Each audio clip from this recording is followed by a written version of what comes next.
Welcome to Lecture 8. Today we're going to begin looking at how electrons fit around and inside atoms and get into something called electron configuration over the next few lectures. So without further ado, let's get my notes in front of us. So what I want to do is start by asking a question. What does carbon atomic mass 12 with a zero charge look like? It's a weird question, but it's an important question. We don't usually think about how atoms actually look. We like to think about how they look in bulk, how taking a bunch of carbon atoms, trillions of carbon atoms together, starts to make things look according to our eyes. It's impossible for our eyes to see single atoms on their own. But we've learned through several experiments how they're probably arranged, and I guess what the anatomy of an atom actually is. So let's go through this.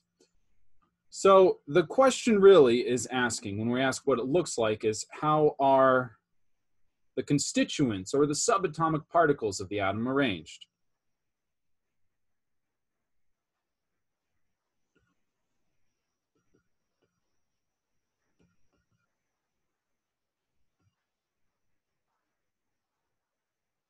So how are the subatomic particles arranged? Now, to recap, we've brushed on this a little bit, and we said when we described subatomic particles at first, we said protons and neutrons are located in the nucleus. Electrons, these low mass particles, are located in something called orbitals.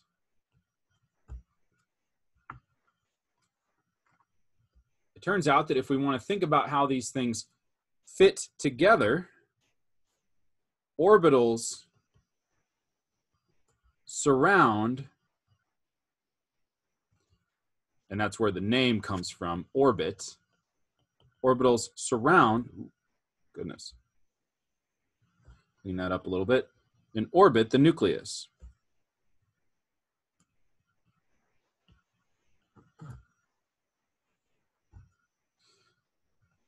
So the nucleus. Let's go ahead and try to draw that. So a nucleus with, what do we need again? We need 6 protons and 6 neutrons for our carbon-12 atom with a zero charge. We've talked about that before. So 6 protons and 6 neutrons need to fit into the nucleus. So a way to think about it that's going to have a lot of shortcomings, but is at least helpful for this discussion because we're on 2-dimensional pieces of paper, or I guess 2-dimensional screens, is we're going to have protons and neutrons sort of next to each other. And you can think about these things as tiny mass-bearing spheres. So these tiny mass-bearing pool balls, let's say, are trying to fit together. I'm really going to embrace the pool ball model and have them get close to each other. But pool is, again, a 2-dimensional, I mean, I know the billiard balls are 3-dimensional, but we put them sort of on a flat plane, which is the pool table. And that's how I'm going to draw them here. There's a shortcoming to that. These things are going to ball up in as tight of volume as possible. So having a 3x4 matrix is not correct. So you want to picture these things as balling up even tighter into more of a spherical matrix, but at least we get the idea that these things get close to each other. And there's something I want to illustrate here. We often have, you could think about it as alternating protons and neutrons. And the reason why we do that is because the neutrons stabilize protons held in close proximity.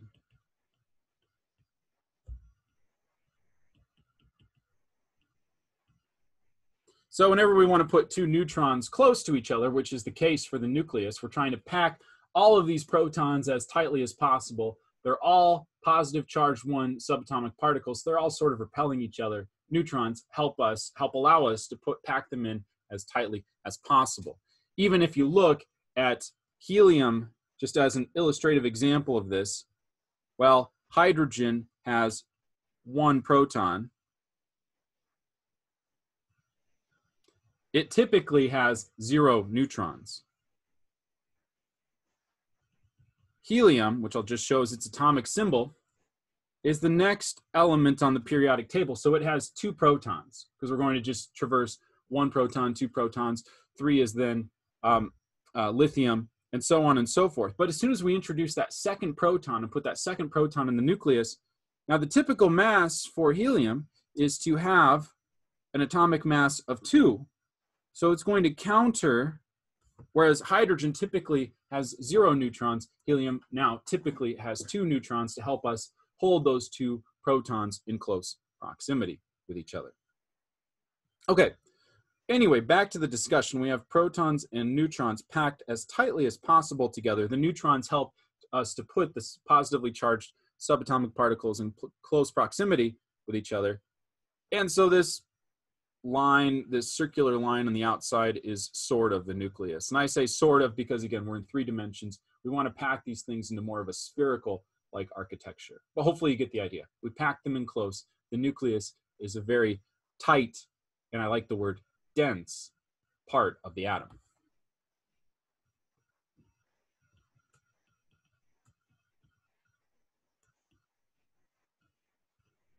Very dense. And I'll emphasize that again, but I'll say it now. Okay, moving on to the other part of the atom is we have the orbitals. Orbitals. This is the space surrounding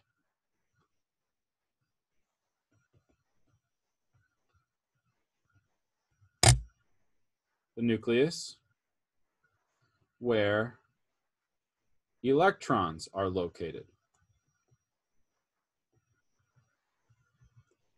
Okay, now for now, what we're going to do is just consider this as a circle or a sphere. So there's going to, it's an approximation.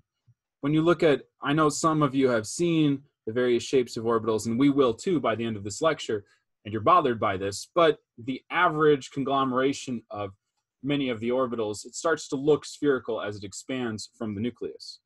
So this circle is, in fact, our orbital. And if you look, I've filled it with 6 E minuses. I don't want to put circles around the E minuses like I did for the protons and neutrons, because electrons are not as billiard ball-like as their subatomic particle cousins, the protons and the neutrons. So they kind of float around in this orbital which surrounds the nucleus. Now, to scale, let's add the nucleus to our atom. So I'm drawing a deliberately small dot in the center of our circle. I'm going to come out from red there. That dot is the nucleus at the center of the atom. It's very small. Hopefully you've made that observation from our picture. The nucleus is very small. The orbitals, in contrast, are large. Now let's be better about quantifying or sort of describing the property of size here. Okay, we've talked about physical properties related to size.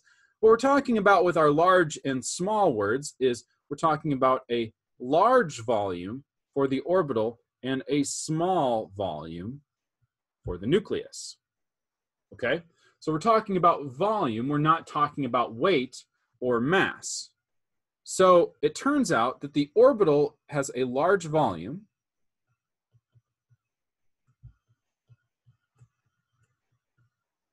and it's not as large as me, but it's large relative to the nucleus. The orbital has a large volume, but let's think about the mass of the orbital. Okay, the mass has 6 electrons. So our orbital space only has 6 electrons, which is roughly, has a mass roughly equal to 6 over 2,000, which is roughly 0. So we have a large volume and a low mass. We would say that the orbitals are low density.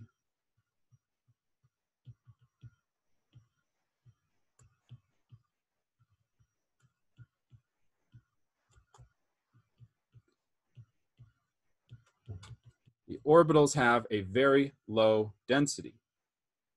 Conversely, the nucleus has a small volume, but has 6 protons and 6 neutrons for a mass equal to 12. I don't need the division sign here because each of these subatomic particles is 1 AMU, so it has a mass of 12 AMU. The nucleus has a large mass and tiny or small volume.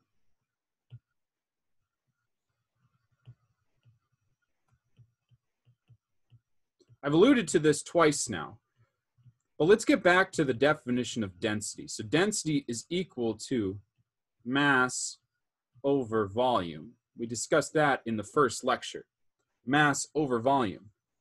So with this in mind, if our mass goes really high, as in the case of our nucleus, we've put all of the massive subatomic particles in the nucleus. If our mass goes really high and our volume gets really low, anytime you make the numerator big and the denominator small, the output is big. And this is density. Sorry, I ran out of space. So the density is going to skyrocket and get huge because the volume is decreasing, the mass is increasing. We have a really dense nucleus at the center of a really low density orbital system. Because conversely, with the orbitals have a very low mass and a very large volume relative to the nucleus. So that's the picture I want us to carry. I want us to carry that the majority, that is nearly all, let's write it, let's even write the word nearly all. Nearly all atomic mass is from the nucleus.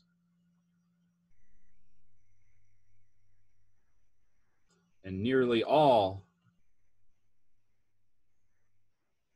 atomic volume is from the orbitals.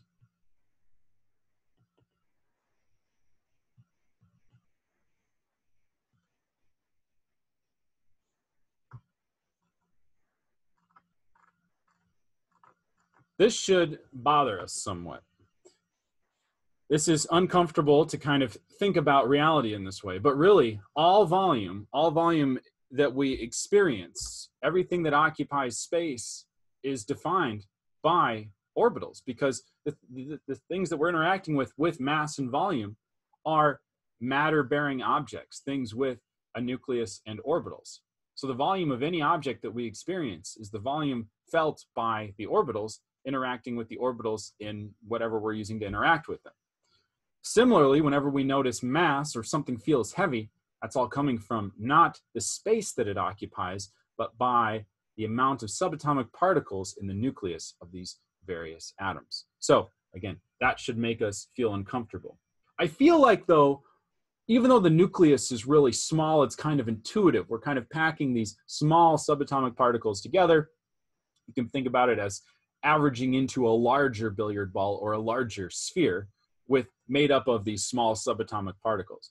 But the orbitals are a bit strange because the orbitals harbor all of the electrons and they have a large volume. But what are the electrons? because I said they are so low mass, I don't want to consider them as billiard balls. Why do they need so much space? This is where we see this really counterintuitive nature of atoms start to appear. So let's start talking about orbitals more. So orbitals are regions of space an electron can occupy.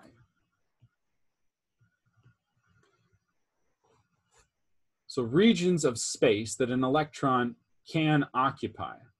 Okay, so there's a few words in here that are important. Region, I really like the word region, and what this describes is a shape with, because we're talking about the three-dimensional reality, shape with a volume.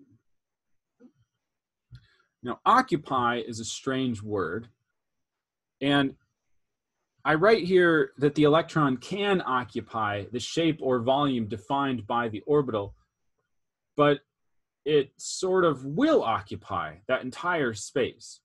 The electron, but let's think about it for now, as the electron can be anywhere inside the orbital. And if it's occupying an orbital, according to what's called the Heisenberg uncertainty principle, it sort of has to be everywhere inside that orbital. We can't know for certain its exact points without losing some other information. And as a result, we just sort of take an average of the information that we can know and say that it's occupying everywhere inside the orbital. Okay, let's back away from that and get to something that hopefully we can grasp a little bit better. And that is the three-dimensional shape of orbitals. Okay, so maybe you've seen this before, but there are what are called s orbitals, s as in the letter S, and p orbitals, p as in just the letter P. There's s and p orbitals, and they have a three-dimensional shape. S has the shape of a sphere. Now, I'll do my best to draw a sphere on a two-dimensional plane. So just a circle, and then you can like add whatever features you want to make sure that you know that it's actually a three-dimensional shape. Now, p orbitals, I think strength training has sort of evolved enough so that this actually doesn't work as well, but we'll still stick with it. They're called the dumbbell-shaped orbitals. They're kind of two distorted ovals that are connected at the center. So these are p orbitals. Now they're three-dimensional, so there's a three-dimensional component where you can think about these as two spheres connected in the center that are sort of distorted a little bit. And people say it looks like a dumbbell because you could grasp the center of it, I suppose. So these are the shapes of the orbitals. Now this is, I should highlight this. This is one of those things where if you're looking for what minimally to take away from this lecture, this is one of those things. Now, many of you have probably seen this before, or at least seen what the shapes are. Let's talk about where the shapes come from.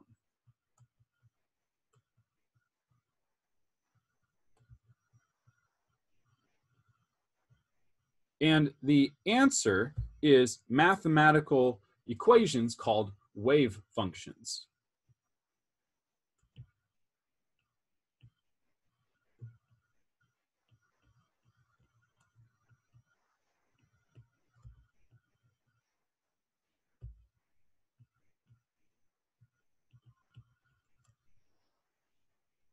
Mathematical equations called wave functions. So a wave function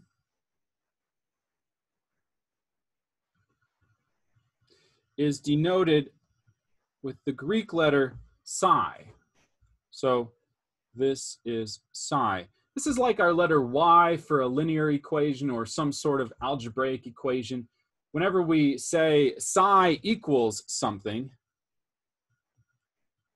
That is to say, psi equals a wave. We just use psi. Whenever we see the letter psi, we're thinking, okay, now we're going to talk about wave mathematics, or mathematical equations called wave functions.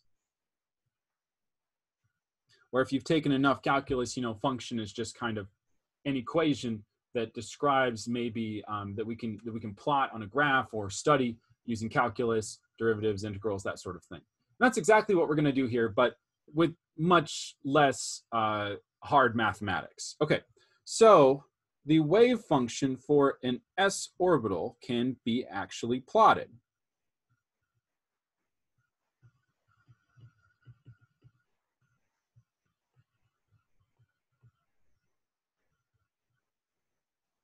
Okay, so I'm just going to graph it on some traditional Cartesian coordinates where we have a y and an x.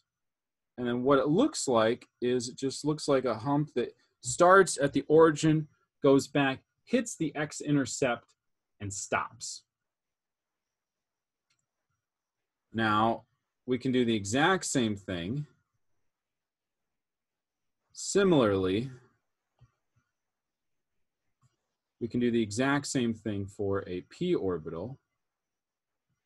And it's going to have a different shape. It's going to start at the origin, pass through y equals 0, and then hit into y equals 0 again. You notice we have a sort of similar width. Now, if you look at the p orbital wave function, it looks like a wave.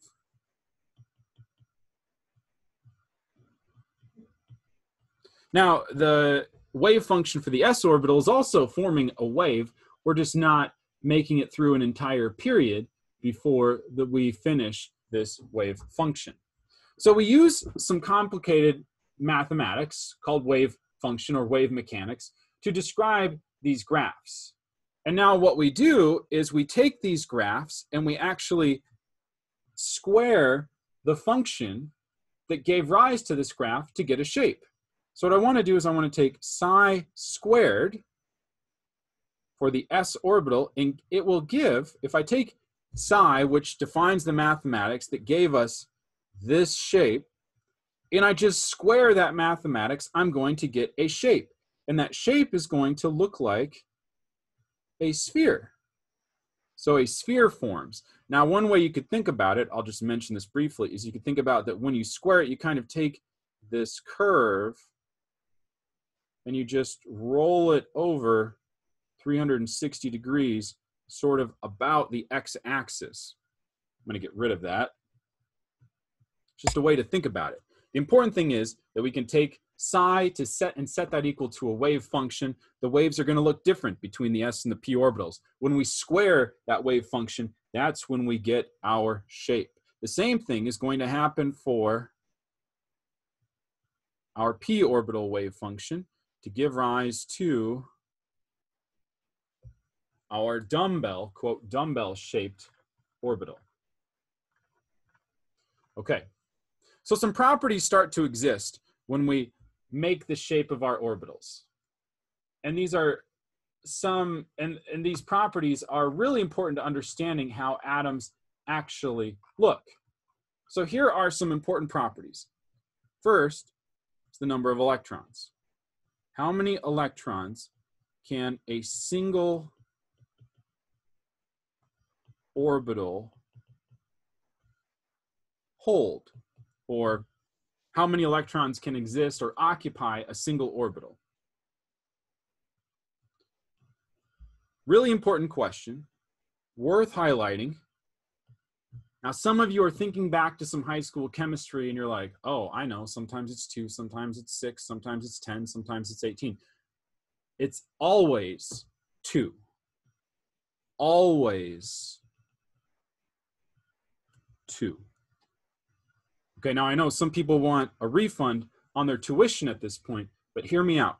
The answer to this question, how many electrons can occupy a single orbital, is always 2.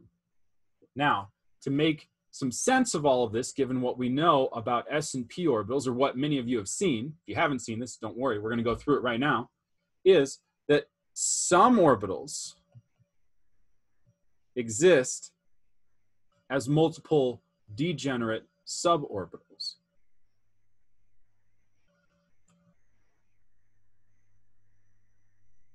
Or really, some orbitals can form multiple degenerate suborbitals. Truly, each orbital can only hold 2 electrons. It's just using tricks in mathematics, it's not really tricks, it's just realities in mathematics, we can see that actually instead of just 1 p orbital forming, there can be 3 p orbitals. They all have the same energy, and we can, in each case, fit 2 electrons. Now, with this important caveat to our number of electrons, we see that the observed number of electrons in an orbital is equal to 2 times the number of suborbitals. That is, if you can form 2 suborbitals, and each of those suborbitals can fit 2 electrons, then you can have 4 electrons total. Now, where does this come to pass? S orbitals do not form suborbitals.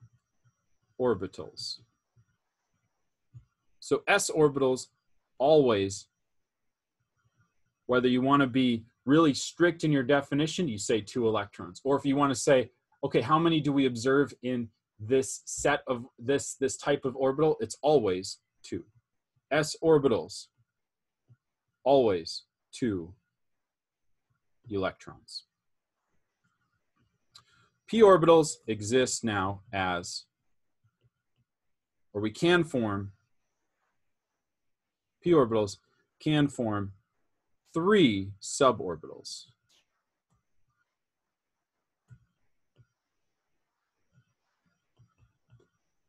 Maybe this bothers you. Maybe you're like, why? Well, let's look briefly at it, but we're not going to go into the full mathematical derivation for each of the 3 suborbitals. But one way of looking at it is just thinking back to the Cartesian axis. We can have p orbitals, or dumbbell-shaped orbitals, that are parallel to the x-axis. This would be the px orbital. We can have a p orbital parallel to the y-axis. This would be the py orbital.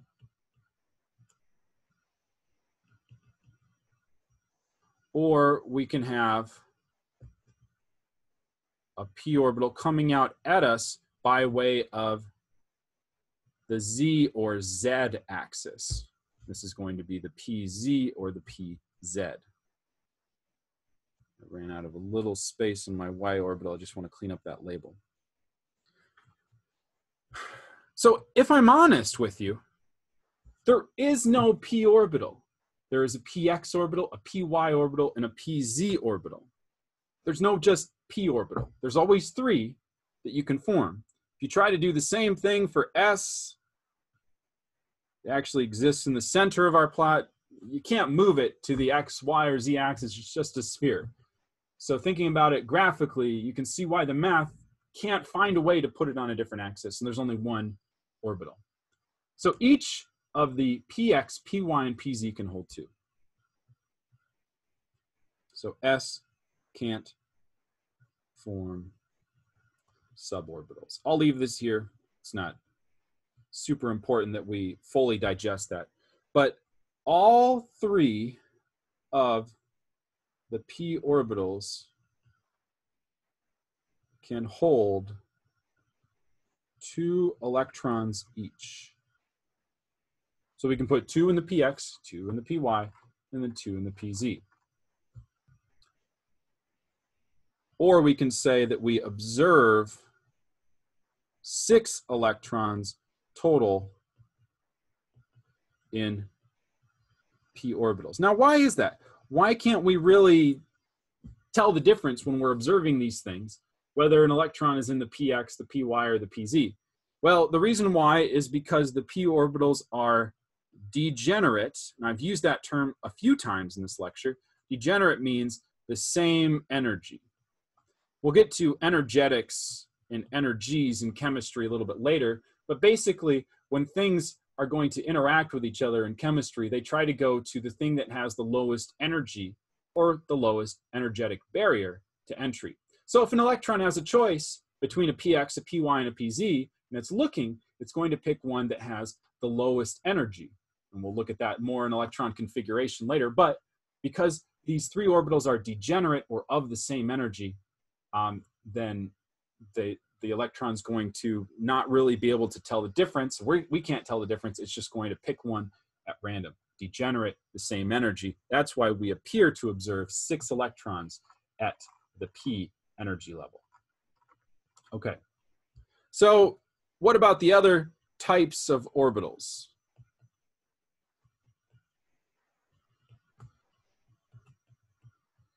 So moving beyond the s and the p orbitals. I'm not going to make you worry about this for this class. That'll be the topic of inorganic chemistry and structures and reactivity. We have the d orbitals,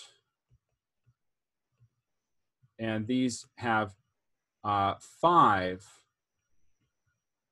suborbitals, or they can house 10 electrons can be observed in the full d orbital system. Now, truly, d orbitals exist as 5 suborbitals, and the mathematics gets a little bit more complicated. Similarly, f orbitals also have suborbitals. They're made of 7 suborbitals. 14 electrons can exist in total in the f orbitals. Okay. Let's just finish up really quick with some properties of, well, yeah, let's finish really quick with properties of the p suborbitals.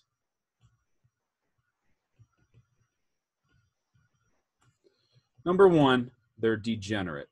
That's an important thing to carry with us. They have the same energy. Number 2, they have the same shape,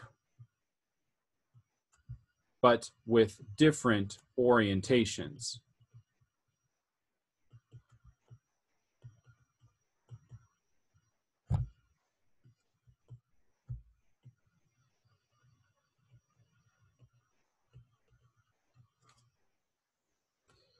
Number 3, they're what's called orthogonal.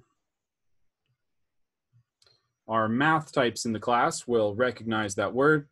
For us, let's just suffice it to say they don't touch each other.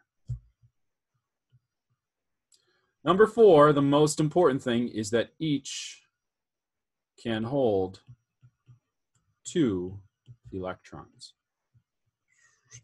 Okay, that'll do it for today. So we looked at orbitals. We covered really all the types of orbitals I want to cover in this class. And up next, we'll look at electron configuration. So I know some of this was maybe a little bit deeper than you had thought about in the past regarding electrons and orbitals, but I'm trying to make it more correct and approach more of kind of a rigorous understanding of these things.